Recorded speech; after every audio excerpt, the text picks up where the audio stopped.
Hi, ನಮಸ್ಕಾರ ಸ್ನೇಹಿತರೆ. ನಾನು ಭರಮಣ್ಣ ಕಂದಾಟಿ. ನಾನು ಇವತ್ತೊಂದು ವಿಶೇಷವಾದ ಅಡಿಕೆ ತೋಟಕ್ಕೆ ಬಂದಿದ್ದೀನಿ. ಇದು ಏನಪ್ಪ ಅಡಿಕೆ ತೋಟದ ವಿಶೇಷ ಅಂತಂದರೆ, ಈಗ 6 ವರ್ಷದ ಒಂದು ಬೆಳೆ, ಭಾಳ ಉತ್ತಮವಾದಂಥ ಬೆಳೆಯನ್ನು ನಮ್ಮ ಸ್ನೇಹಿತರು ಮತ್ತು ನಮ್ಮ ಶಿಷ್ಯ ಅವರ ಒಂದು ಪರಿಚಯ ಮಾಡಿಕೊಡ್ತೀನಿ. ಅವ್ರ ಬಗ್ಗೆ, ಈ ಅಡಿಕೆ ತೋಟದ ಬಗ್ಗೆ ನಾವೀಗ ಮಾತಾಡಲಿಕ್ಕೆ ಹೋಗೋಣ. ನಮಸ್ಕಾರ ಸರ್. ನಮಸ್ಕಾರ. ತಮ್ಮ ಹೆಸರು? ಡಾಕ್ಟರ್ BM ಬೇವನ್ಮರದ ಅಂತ ಹೇಳ್ತೀನಿ. ಹಾಂ ಸರ್. ಆರೆಮಲ್ಲಾಪುರ ತಾಲೂಕು ರಾಣೆಬೆನ್ನೂರು ತಾಲೂಕು ಯಲ್ಲಾಪುರ ಮತ್ತು ಆರೆಮಲ್ಲಾಪುರ ಮಧ್ಯೆ ಬರ್ತದೆ. ಹಾಂ, ಇಲ್ಲಿ ಯಲ್ಲಾಪುರ ಮತ್ತು ಆರೆಮಲ್ಲಾಪುರದ ಮಧ್ಯೆ ನಿಮ್ಮ ತೋಟ ಬರುತ್ತೆ. ಎಷ್ಟು ಎಕರೆ ಇದೆ ಸರ್ ಇದು ನಿಮ್ಮದು? 2.5 ಎಕರೆ ಇದೆ ಸರ್. 2.5 ಎಕರೆ. ಎಷ್ಟು ವರ್ಷದ ಗಿಡಗಳು ಸರ್ ಇವು? ಈಗ ನಮಗೆ 6 ವರ್ಷದ ಗಿಡಗಳು ಸರ್ ಇವು. 6 ವರ್ಷ ನಾಟಿ ಮಾಡಿ 6 ವರ್ಷ ಆಯಿತು. ಹಾಂ, ಅಡಿಕೆ ಭಾಳ ಚೆನ್ನಾಗಿದೆ ಮತ್ತು ಭಾಳ ಚೆನ್ನಾಗಿ ಕಂಡು ಬರ್ತಾ ಇದೆ. ಈ ಥರ ಅಡಿಕೆ ಬರಲಿಕ್ಕೆ ಏನು ಕ್ರಮ ಕೈಗೊಂಡಿರಿ ಸರ್? ನೀವು ನೋಡಿದರೆ ಸುಮಾರು ಇದನ್ನು 6 ವರ್ಷದ ಗಿಡ ಅಂತಂದರೆ 1, 2, 3, 4, 5 ಪುಚ್ಚಗಳು. ಹಾಂ, ಅವು ಮತ್ತು ಚೆನ್ನಾಗದವು. ಅಡಿಕೆ ಭಾಳ ಖುಷಿ ಆಯಿತು. ಈ ಥರ ಅಡಿಕೆ ಬೆಳೀಲಿಕ್ಕೆ ಮತ್ತು ಅದು ವಿಶೇಷ ಏನಪ್ಪ ಅಂದರೆ, ಇದು ಬರಗ ಅಂದರೆ ಬರದ ನಾಡು ಅಂದರೆ ನೀರಿನ ಪ್ರಮಾಣ ಕಡಿಮೆ, ಆದರೂ ಒಂದು ಇಂಥ ಉತ್ತಮವಾದ ಅಡಿಕೆ ಬೆಳೆದಿರಿ ಅಂದರೆ ನಾವು ಖುಷಿ ಪಡಬೇಕಾದಂಥ ವಿಷಯ. ಈ ಥರ ಬರಲಿಕ್ಕೆ ಏನು ಮಾಡಿದ್ರಿ ನೀವು ಸರ್? ನಮಗೆ ನಮ್ಮಲ್ಲಿ ಏನು ಅಂತಂದು ಹೇಳಿದ್ರೆ, ನಮ್ಮ ಈ ಏರಿಯಾದಲ್ಲಿ ಭಾಳಷ್ಟು ಜನ ಇದನ್ನ ಅಡಿಕೆ ಬೆಳೆಕ್ಕೆ ಹಿಂಜರಿತಾ ಇದ್ರು. ಕಾರಣ ಇಷ್ಟ, ಇಲ್ಲಿ ನೀರು ಇರಂಗಿಲ್ಲ ಅಂತೇಳಿ. ಇದು ಬಯಲು ಸೀಮೆ, ಇಲ್ಲಿ ನೀರಿನ ಪ್ರಮಾಣ ಕಡಿಮೆ ಅಂತಂದೇಳಿ. ಆದರೆ ಆಮೇಲೆ ಎರಿ ಮಣ್ಣಿನಲ್ಲಿ ಅದು ಅಡಿಕೆ ಚೆನ್ನಾಗಿ ಬರಲ್ಲ ಅಂತಂದೇಳಿ ಕೆಲವರು ನಮಗೆ ಹೇಳಿದ್ದುಂಟು. ಕೊನೆಗೆ ನಾವು ಎರಿ ಮಣ್ಣಲ್ಲಿ ಬೆಳೆದಿರ್ತಕ್ಕಂಥವ್ರನ್ನ ನೋಡ್ಕೊಂಡು ಬಂದ್ವಿ. ನೋಡಿದ್ಮೇಲೆ ನಾವು ಯಾಕೆ ನಾವು ಬೆಳಿಬಾರ್ದು ಅಂತಂದೇಳಿ ನಾವು ಬೋರ್ ಹಾಕ್ಸಿದ್ವಿ. ಬೋರ್ ಹಾಕ್ಸಿದ್ಮೇಲೆ ನೀರು ಚೆನ್ನಾಗಿತ್ತು, ಗಿಡನೂ ಹಚ್ಚಿದ್ವಿ. ಗಿಡ ಹಚ್ಚಿದ್ದು ನಾವು ಪ್ರತಿ ವರ್ಷ ಇದಕ್ಕೆ ನಾನು ಮೇಂಟೆನೆನ್ಸ್ ಮಾಡ್ಕೊಂಡು ಬಂದಿದ್ವಿ. ಒಟ್ಟು ಗಿಡಗಳನ್ನು ಯಾವಾಗಲೂ ಸಹಿತ ಬಿಟ್ಟಿಲ್ಲ ಸರ್. 10 ತಿಂಗಳು 8 ತಿಂಗಳಿಗೆ ಮತ್ತೆ ಅವನ್ನ ಗೊಬ್ಬರ ಹಾಕೋದು, ನೀರು ವ್ಯವಸ್ಥೆ, ಡ್ರಿಪ್ ಹಾಕಿ ಚೆನ್ನಾಗಿ ನೀರು ಬಿಡೋದು, ಇದನ್ನೆಲ್ಲ ಮಾಡ್ಕೊಂಡು ಬಂದಿದ್ದೀವಿ. ಸುಮಾರು ಈಗ ನೋಡಿದವ್ರು ಅಂತಾರೆ, ಸಾಕಷ್ಟು ಜನ ಈಗ ನಮ್ಮೂರಲ್ಲಿ ಸುಮಾರು 50% ಜನ ಬರೀ ಅಡಿಕೆ ಹಾಕಿದ್ದಾರೆ. 50% ಜನ ಅಡಿಕೆ ಹಾಕಿದ್ದಾರೆ. ಯಾಕಂದ್ರೆ ಕೆಲವು 1-2-3 ಕಡೆಗೆಲ್ಲ ನೋಡಿರೋ ಹೊಲಗಳನ್ನ ಅಡಿಕೆ ಚೆನ್ನಾಗಿ ಬರ್ತವೆ. ಇಲ್ಲಿ ಯಲ್ಲಾಪುರದವ್ರು ಇವರು ಅಡಿಕೆಗಳನ್ನು ಬೆಳೀತಾರೆ. ಅವ್ರಿಗೆಲ್ಲ ಅಲ್ಲಿ ಆ ಪಕ್ಕಕ್ಕೆ ನೀರು ಸಿಗ್ತದೆ, ಒಳ್ಳೆ ನೀರು ಸಿಗ್ತದೆ. ಆ ಕಡೆಗೆ ಇರೋದಿಲ್ಲ, ಸೋಮಲಾಪುರ ಅಲ್ಲೆಲ್ಲ. ಬಟ್ ನಮಗೆ ಇಲ್ಲಿ ಸ್ವಲ್ಪ ಒಳ್ಳೆ ನೀರು ದೂರ ಆಗ್ತದೆ. ನಾವು ಬೋರಿನ ನೀರನ್ನ ನಂಬ್ಕೊಂಡಿರ್ತಕ್ಕಂಥವ್ರು. ಜನಗಳಿಗೆ ಅದೇ ಒಂದು ಭಯ, ನಾಳೆ ಬೋರ್ ಕೈ ಕೊಡ್ತು ಅಂತಂದು ಹೇಳಿದ್ರೆ ಈ ಅಡಿಕೆನ ಮೇಂಟೈನ್ ಮಾಡೋಕ್ಕಾಗಲ್ಲ ಅಂತಂದೇಳಿ ಆ ಕಾರಣಕ್ಕೆ ಹಾಕೋದ್ರಿಂದ ಹಿಂಜರಿತಿದ್ದಾರೆ. ಬಟ್ ಇವತ್ತು ಏನಿಲ್ಲ, ಈ ಪರಿಸ್ಥಿತಿ ಒಳಗೆ ಅದು ಏನಾರ ಆಗಲಿ ಹಾಕೇ ಬಿಡೋಣ ಅಂತ ಅನ್ನುವಂಥ ಸಂಖ್ಯೆ ಜಾಸ್ತಿ ಆಗಿದೆ ಸರ್. ಒಟ್ಟಾರೆ ಇದಕ್ಕೆ ನಾವು ಪ್ರತಿ ವರ್ಷ ಮೇಂಟೆನೆನ್ಸ್ ಮಾಡ್ತೀವಿ. ಇದಕ್ಕೆಲ್ಲ ಗುಣಿ ತೋಡಿಸಿ ಗೊಬ್ಬರ ಹಾಕುವಂಥದ್ದು. ನಾವು 1 ವರ್ಷ ಪೂರ ಹಿಂಗೆ ತೆಗೆದು ಅದ್ರೊಳಗಡೆಗೆ ಸಾವಯವ ಗೊಬ್ಬರ ಹಾಕಿದ್ವಿ ಒಂದಿಷ್ಟು, ಆಮೇಲೆ ಕೊಟ್ಟಿಗೆ ಗೊಬ್ಬರ ಹಾಕಿದ್ವಿ, ಆಮೇಲೆ ಸರ್ಕಾರಿ ಗೊಬ್ಬರ ಹಾಕಿ ಈ ಗಿಡದ ಸುತ್ತಲೂ ನೀವು ರೌಂಡ್ ಮಾಡಿಸಿ ಸುತ್ತಲಿಗೆ ಇದನ್ನ ಮಾಡೋದ್ರಿ ಇದೆಲ್ಲ. ಈಗ ಮೊನ್ನೆ ರೀಸೆಂಟ್ ಆಗಿ ಮತ್ತೊಂದ್ಸರಿ ಹಂಗ ಮಾಡಿದ್ವಿ. ಲಾಸ್ಟ್ ಇಯರ್ನು ಸಹಿತ ಗುಣಿ ತೆಗೆದು ಗುಣಿ ಒಳಗಡೆಗೆ ನಾವು ಕೊಟ್ಟಿಗೆ ಗೊಬ್ಬರ ಹಾಕಿ, ಈ ಸರಿ ಆ ಟೈಮ್ ಏನ್ ಮಾಡಿದ್ವಿ, ಹೊಳೆ ಮಣ್ಣು ತಂದ್ವಿ. ಹೊಳೆ ಮಣ್ಣು ಒಳ್ಳೆ ಮಳಲು ರೇವೆ ಮಣ್ಣು ಟೈಪ್ ಬರ್ತದಲ್ಲ, ಆ ಮಣ್ಣು ಅಂತಂದು ಸುತ್ತಲಿಗೆ 4-5 ಹಾಕಿದ್ವಿ ನೋಡ್ರಿ. ಅಲ್ಲಿ ಇದೆ ನೋಡ್ರಿ, ಅದು ಸುತ್ತಲಿಗೆ ಒಂದು 4-5 ಫುಟ್ ಒಳ್ಳೆ ಮಣ್ಣನ್ನ ಇದನ್ನ ಹಾಕಿದ್ವಿ. ಅಂದ್ರೆ ಈ ಮಣ್ಣು ಬೇರುಗಳು ಆಳವಾಗಿ ಚೆನ್ನಾಗಿ ಹೋಗ್ಲಿಕ್ಕೆ ಅವು ಸಹಕಾರಿ ಆಗ್ತದೆ. ಅದು ಇದು ಮಾಡಿದ್ವಿ. ಈಗ ಮೊನ್ನೆ ಏನ್ ಮಾಡಿದ್ವಿ, ಮತ್ತೆ ಕುರಿ ತರಿಸಿದ್ವಿ. ಏನ್ ಮಾಡಿದ್ವಿ, ಇದು ಎರಡು ಸಾರಿ ಒಂದು ಇದರಲ್ಲಿ ಜಾಗದಲ್ಲಿ 2 ದಿವಸ ಒಂದೊಂದು ಎಲ್ಲರೂ ಏನ್ ಮಾಡ್ತಾರ, ಒಂದ್ಸಲ ನಿಂತ್ಕೊಂತ ಹೋದ್ರೆ ಮುಂದಕ್ಕೆ ಹೋಗ್ತಾರ. ಬಟ್ ನಾವ್ ಹಂಗ್ ಮಾಡಿಲ್ರಿ. ಇದನ್ನ 2 ದಿವಸ ಅಂದ್ರೆ ಒಂದು 40 ದಿವಸ ಬೇಕಾಯ್ತು. 40 ದಿವಸ ಒಂದು 350 ಕುರಿಗಳು 40 ದಿವಸ ಈ ಹೊಲದಲ್ಲಿ ಇರ್ತದೆ. ಹಂಗಾಗಿ ಇವತ್ತು ಈ ಸರಿ ಇದೆಲ್ಲ ಭಾಳ ಚೆನ್ನಾಗಿ ಹಿಡಿದಿದೆ. ಹಳ್ಳಿ ಹಿಡಿದಿರ್ತಕ್ಕಂಥ ನೋಡಿದ್ರೆ ನೀವು ಭಾಳ ಚೆನ್ನಾಗಿ ಹಿಡಿದಿದೆ. ಬಟ್ ನಾವು ಜಾಸ್ತಿ ಮತ್ತೆ ಇದಕ್ಕೆ ರಾಸಾಯನಿಕಗಳನ್ನ ಹೊಡೆದಿಲ್ಲ. ಬಹುತೇಕ ರಾಸಾಯನಿಕ ಭಾಳ ಜಾಸ್ತಿ ಯೂಸ್ ಮಾಡಿಲ್ಲ. ಅದೇನೋ ಸ್ವಲ್ಪ ನುಸಿ ರೋಗ ಬಂದಾಗ ಮಾತ್ರ ನಾವು ರಾಸಾಯನಿಕಗಳನ್ನ ಯೂಸ್ ಮಾಡಿದ್ದೇವೆ. ಆಮೇಲೆ ಸರ್ಕಾರಿ ಗೊಬ್ಬರನು ಜಾಸ್ತಿ ಯೂಸ್ ಮಾಡಿದ್ವಿ. ನಾವೊಂದು ಹಿಡಿ ಅಷ್ಟೇ ಅದನ್ನ ಇರ್ಲಿ ಅಂತಂದೇಳಿ ನೋಡೋಣ ಅಂದತ್ತೆ. ಮಣ್ಣು ಗೊಬ್ಬರದಲ್ಲಿ ಸಿಗಲಾರದಂತ ಕೆಲವು ಖನಿಜಾಂಶಗಳು ರಾಸಾಯನಿಕ ಗೊಬ್ಬರದ ಮೂಲಕ ಸ್ವಲ್ಪ ಸಿಗಲಿ ಅಂತಕ್ಕಂಥ ಉದ್ದೇಶ. ಒಳ್ಳೆಯದು ಸರ್, ಒಳ್ಳೆಯದು. ಈಗ ತಾವು ಡಾಕ್ಟ್ರು ಬೀರೇಶ್ ಅವರು ಅಂತ ಹೇಳಿದ್ರಿ, ಅಂದರೆ ತಾವು PhDಯನ್ನು ಮಾಡಿದಿರಿ. ಮತ್ತು ವಿಶೇಷವಾಗಿ ತಾವು high school head master, government high school, Urdu high school, Haveri head master. ಮತ್ತು ಮೇಲಾಗಿ ಇದನ್ನೆಲ್ಲ ನೀವು ಅಲ್ಲಿ ನೋಡ್ಕೊಂಡು ಇದನ್ನ ಹೆಂಗೆ ನೋಡ್ಕೊಳ್ತೀರಿ? ಇಲ್ಲ ಸರ್, ನಾನು ಸಂಡೇ ಹಿಂಗೆ ಬರ್ತಿರ್ತೇನೆ.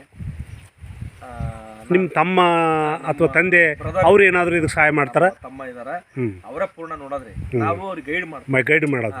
ಸಂಡೇ ಬರ್ತೀವಿ, ಬಂದಾಗ ನೋಡಿದ್ವಿ ಹಿಂಗೈತಿ ನೋಡು, ಈ ರೀತಿ ತೆಗಿಬೇಕು, ಇದನ್ನ ವೆರಿ ಗುಡ್, ಇದನ್ನೆಲ್ಲ ಮಾಡ್ಬೇಕು, ಇದನ್ನ ಹೊಲ ಓಡಿಸ್ರಿ ಅಂತ ಹೇಳಿದ್ರೆ ಅವ್ರು ಓಡಿಸ್ತಾರೆ. ನಮ್ಮ ಕರ್ಕೊಂಡು ಬರ್ತಾರ, ಹೊಲ ಓಡಿಸ್ತಾರ.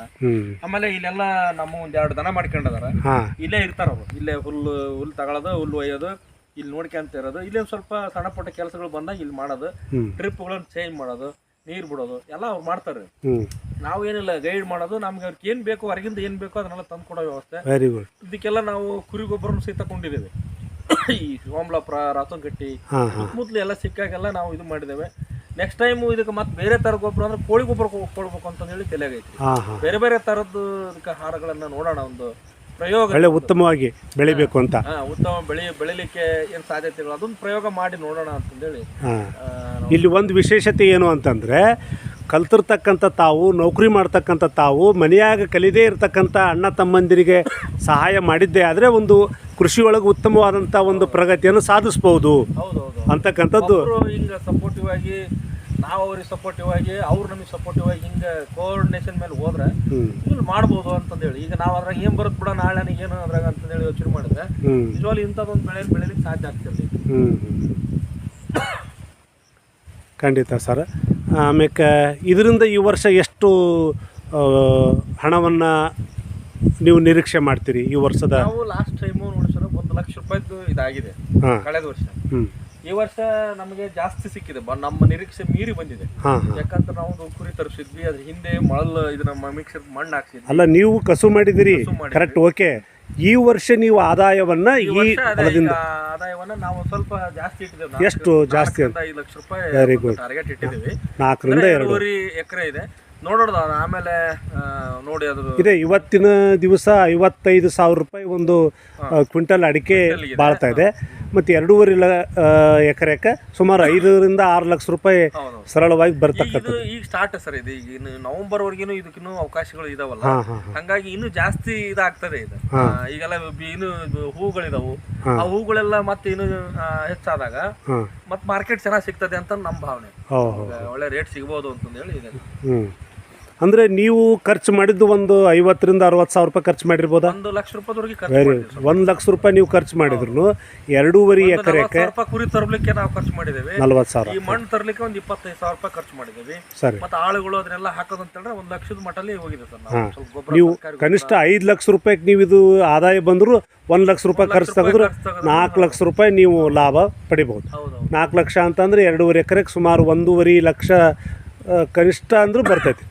ಒಳ್ಳೆ ನೋಡಿ, ಕೃಷಿ ಒಳಗೆ ನಾವು ಒಂದು ಉತ್ತಮವಾದಂಥ ಒಂದಿಂಥ ಕೆಲಸ ಮಾಡಿದಾಗ ಉತ್ತಮವಾದಂಥ ಲಾಭ ಬರಲಿಕ್ಕೆ ಸಾಧ್ಯ ಇದೆ. ಈಗ ನೀವು ಅಡಿಕೆ ಬೆಳಿತೀರಿ ಅಂತಕ್ಕಂಥ ಒಂದು ಹೊಸದಾಗಿ ಅಡಿಕೆ ಮಾಡ್ತವೆ ಅಂದ್ರೆ ಏನು ನೀವು ಸಲಹೆ ಕೊಡ್ಲಿಕ್ಕೆ ಇಷ್ಟಪಡ್ತೀರಿ?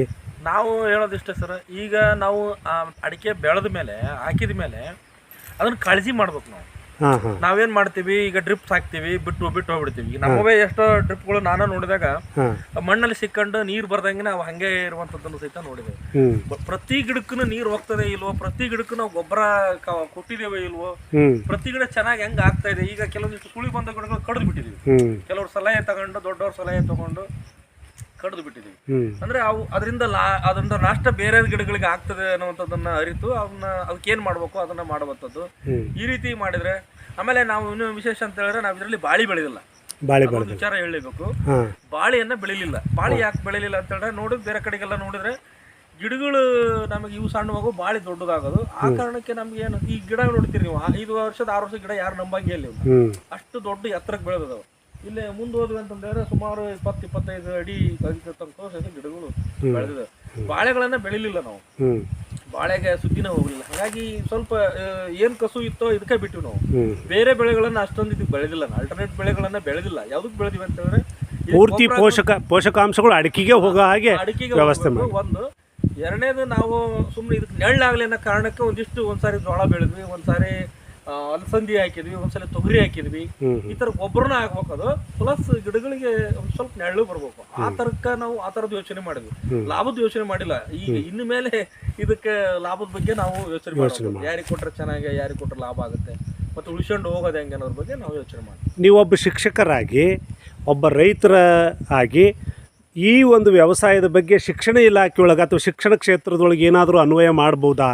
ಇಲ್ಲ, ಮಾಡ್ಬೋದು ಸರ್. ಈಗ ನಾವೆಲ್ಲ ಅಗ್ರಿ ಯೂನಿವರ್ಸಿಟಿಗಳಲ್ಲೆಲ್ಲ ತೆಗೆದಿದ್ದೇವಲ್ಲ, ಅಲ್ಲೆಲ್ಲ ಈಗೆಲ್ಲ ಇದು ನಡೆದಿದೆ. ಬಟ್ ಇನ್ನು ಇದು ಅಲ್ಲ, ನಿಮ್ಮ ಮಕ್ಕಳಿಗೆ ನಿಮ್ಮ ಶಾಲೆಗೆ ಬರ್ತಕ್ಕಂಥ ಮಕ್ಕಳಿಗೆ ಕೃಷಿ ಬಗ್ಗೆ ನೀವು ಪಾಠ ಮಾಡಬೇಕಾದ ಸಂದರ್ಭದೊಳಗೆ ಸರ್, ನಾವು ಶಾಲೆಯಲ್ಲಿ ಸಹಿತ ಗಿಡಗಳನ್ನ ತಂದು ಹಚ್ಚಿದ್ದೇವೆ. ಕೆಲವೊಂದು ಗಿಡಗಳನ್ನ ತಂದು ಮಕ್ಕಳಿಗೇನೆ ನಾವು ಅವನ್ನ ಜವಾಬ್ದಾರಿ ಕೊಟ್ಟಿದ್ದೇವೆ. ಅಂದ್ರೆ ಆ ಪಾಟ್ಗಳನ್ನ ತರಿಸಿ ಮಕ್ಕಳಿಗೆ ಅದ್ರ ಬಗ್ಗೆ ಅವೇರ್ನೆಸ್ ಹೇಳಿದ್ದೇವೆ. ಗಿಡಗಳು ಇರಬೇಕು, ಗಿಡಗಳು ಏನು ಇದ್ರೆ ಏನಾಗುತ್ತೆ, ಏನು ಲಾಭ ಗಿಡಗಳ ಬಗ್ಗೆ ನಾವು ಹೇಳಿದ್ದೇವೆ. ಈಗ ಮತ್ತೆ ಅಲ್ಲೆಲ್ಲ ಸ್ವಲ್ಪ ಸಣ್ಣ ಪ್ರಮಾಣದಲ್ಲಿ ನಾವು ಒಂಥರ ಪಾರ್ಕ್ ಟೈಪ್ ಶಾಲೆಗಳಲ್ಲಿ ಮಾಡಿದ್ದೇವೆ, ಸ್ವಲ್ಪ ಹಸಿರನ್ನ ಮಾಡಿದ್ದೇವೆ. ಬಿಕಾಸ್ ಆಫ್ ನಮ್ಮ ಒಂದು ಯೋಚನೆಗಳು ಈ ತರ ಇರೋದ್ರಿಂದ, ಕೃಷಿ ಬಗ್ಗೆ ಸ್ವಲ್ಪ ಆಸಕ್ತಿ ಇರೋದ್ರಿಂದ ಶಾಲೆ ಒಳಗಡೆ ನಾವು ಗಿಡಗಳನ್ನ ಬೆಳೆಸಲಿಕ್ಕೆ ನಾವು ಒಂದು ಪ್ರಯತ್ನಗಳನ್ನ ಅಲ್ಲಿ ಮಾಡಿದ್ದೇವೆ ಸರ್. ಅಂದ್ರೆ ಬೇರೆ ಬೇರೆ ಮಣ್ಣು ತರಿಸಿದ್ದೇವೆ ಅಲ್ಲಿ. ವಿದ್ಯಾರ್ಥಿಗಳು ಕೃಷಿ ಬಗ್ಗೆ ಇವತ್ತೇನತಿ ನೆಗೆಟಿವ್ ಮೈಂಡ್ ಬೆಳವಣಿಗೆ ಆಗೋದ್ರ ಬದಲಿ ಪಾಸಿಟಿವ್ ಮೈಂಡ್ ಬೆಳವಣಿಗೆ ಆಗುತ್ತೆ, ಪಾಸಿಟಿವ್ ಮೈಂಡ್ ಬರೋ ಸರ್. ಮತ್ತೆ ಇಕೋ ಕ್ಲಬ್ ಅಂತಂದೇಳಿ ನಮ್ಮಲ್ಲಿ ಇರೋ ಅವು ಕ್ಲಬ್ಗಳನ್ನ ಕೆಲವೊಂದು ಸಾರಿ ಬರೀ ಕ್ಲಬ್ ಅಂತ ಹೆಸರಿನಲ್ಲಿ ಮಾತ್ರ ಇರ್ತದವೆ. ಬಟ್ ಮಕ್ಕಳಿಗೆ ನಾವು ಜವಾಬ್ದಾರಿಗಳನ್ನ ನೀವು ಮಾಡಬೇಕು ಅಂತ ಅಂದಾಗ ನಮ್ಮ ಕ್ಲಬ್ ಕೆಲಸ ಏನನ್ನೋದು ಅವ್ರಿಗೂ ಸಹಿತ ಗೊತ್ತಾಗ್ತದೆ. ಅವರು ಸಹಿತ ಒಂದು ಪ್ರಯತ್ನಗಳನ್ನ ಮಾಡ್ತಿದ್ದಾರೆ, ಗಿಡಗಳನ್ನ ಬೆಳೆಸೋದ್ರ ಬಗ್ಗೆ, ಗಿಡಗಳನ್ನ ಹಚ್ಚ ಹಸಿರು ಮಾಡೋದ್ರ ಬಗ್ಗೆ, ವಾತಾವರಣದಲ್ಲಿ ಮತ್ತೆ ಅವುಗಳ ಬಗ್ಗೆ ತಿಳ್ಕೊಳ್ಳೋದ್ರ ಬಗ್ಗೆ ಒಂದು ಪ್ರಯತ್ನಗಳನ್ನ ಅಲ್ಲಿ ಮಾಡ್ತಿದ್ದಾರೆ.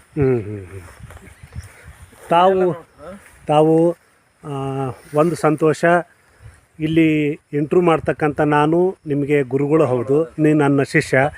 ಅದ್ರ ಮತ್ತು ನಮ್ಮ ಶಿಕ್ಷಣಾಧಿಕಾರಿಗಳ ಸಂಘದ ಕಾರ್ಯದರ್ಶಿಯಾಗಿ ಹಾವೇರಿ ಜಿಲ್ಲೆಯೊಳಗೆ ಕೆಲಸ ಮಾಡ್ತಾಯಿದ್ರಿ. ಮತ್ತು ತಾವು ಶಿಕ್ಷಕರಾಗಿ, ಮುಖ್ಯೋಪಾಧ್ಯಾಯರಾಗಿ PhD ಮಾಡಿ ಒಬ್ಬ ಡಾಕ್ಟರೇಟ್ ಪದವಿಯನ್ನು ಪಡೆದಿರ್ತಕ್ಕಂಥವ್ರು. ನಿಮ್ಮ ಕ್ರಿಯಾಶೀಲತೆ ನಮಗೆ ಬಹಳ ಖುಷಿಯನ್ನು ಕೊಡ್ತೈತಿ, ಸಂತೋಷವನ್ನು ಕೊಡ್ತದೆ. ಈಗ ಓದ್ತಕ್ಕಂಥವ್ರು ಓದೋ ಕೆಲಸ ಮಾಡೋದು ಅಷ್ಟೇ ಅಲ್ಲ, ಅದರ ಜೊತೆಗೆ ಒಂದು ಉತ್ತಮವಾದಂಥ ಸಂಸ್ಕಾರವನ್ನು ಬೆಳೆಸ್ಕೊಂಡಾಗ ತಮ್ಮ ಹಾಗೆ ಆಗಲಿಕ್ಕೆ ನೋಡಿ. ಇವತ್ತು ನೀವು ಸರಳವಾಗಿ ಇವತ್ತು ಹೊಲಕ್ಕೆ ಬಂದಿದ್ದೀರಿ, ನಿಮ್ಮನ್ನು ಇವತ್ತು ಭೇಟಿ ಮಾಡಿ ಸಂದರ್ಶನ ಮಾಡಿದ್ದಕ್ಕೆ ಭಾಳ ಸಂತೋಷವಾಯಿತು, ಖುಷಿಯಾಯಿತು. ಮತ್ತೊಂದು ಸಲ ತಮಗೆ ಧನ್ಯವಾದಗಳನ್ನು ಸಲ್ಲಿಸ್ತಾ ಇದ್ದೀನಿ. ನಮಸ್ಕಾರ ಸರ್. Thank you sir. ನಮಗೆ ಭಾಳಷ್ಟು ಮಾರ್ಗದರ್ಶನವನ್ನು ಮಾಡ್ತಾ ಯಾವಾಗಲೂ ಸಹಿತ ಕರೆದಾಗ ನಮ್ಮ ತೋಟಕ್ಕೆ ಬಂದು ಮತ್ತು ಅದ್ರ ಬಗ್ಗೆ ನಮಗೆ ಕೆಲವೊಂದಿಷ್ಟು ಹಿಂಟ್ಸ್ಗಳನ್ನು, ಕೆಲವೊಂದಿಷ್ಟು ಸಲಹೆಗಳನ್ನು ಕೊಡೋದ್ರ ಮೂಲಕ ನೀವು ಕೂಡ ಯಾವಾಗಲೂ ಸಹಿತ ನಮಗೆ ಮಾರ್ಗದರ್ಶನ ಮಾಡಿದ್ರಿ ಸರ್. ನಿಮಗೂ ಕೂಡ ಇವತ್ತು ಬಂದಿದ್ದಕ್ಕೆ ನಾನು ತುಂಬ ಧನ್ಯವಾದಗಳನ್ನು ಅರ್ಪಿಸ್ತೀನಿ. ಧನ್ಯವಾದಗಳು. Okay, thank you sir.